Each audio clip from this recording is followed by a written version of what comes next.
యాదగిరిగుట్ట శ్రీ లక్ష్మీ నరసింహస్వామి ఆలయ దివ్య విమాన గోపుర బంగారు తాపడం తొడుగులకు పూజలు నిర్వహించారు అర్చకులు. దీంతో విమాన గోపురానికి బంగారు తాపడం తొడుగులు అమర్చే పనులు ప్రారంభించామన్నారు దేవాలయ ఈవో భాస్కర్ రావు. ఫిబ్రవరి 20 నాటికి విమాన గోపురానికి బంగారు తాపడం పనులు పూర్తవుతాయన్నారు. ఆ తర్వాత మహాకుంభాభిషేకం నిర్వహిస్తామన్నారు.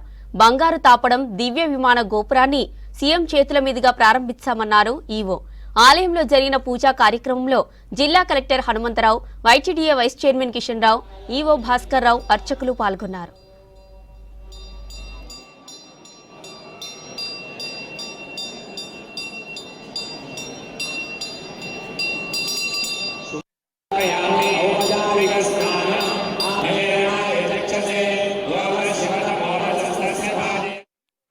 పనులు ఇవాళ స్టార్ట్ చేసాం. అంటే ఫిక్సింగ్ స్టార్ట్ చేసాం. మొన్నటి దాకా స్కప్ హోల్డింగ్ అంటే గోవా కట్టడం అన్నీ అయిపోయినాయి.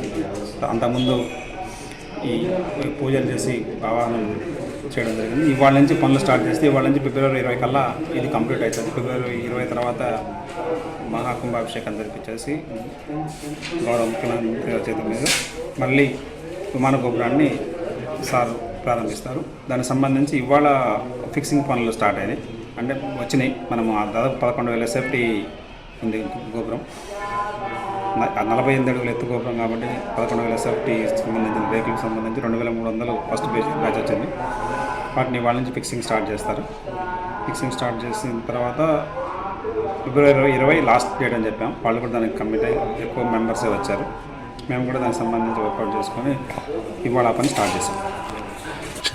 ఇవాళ దానికి సంబంధించిన పూజలన్నీ కూడా చేసి సంకల్పం చెప్పి స్వామివారి పాదాల ముందు పెట్టి పూజలు చేసి వాటిని స్థపతికి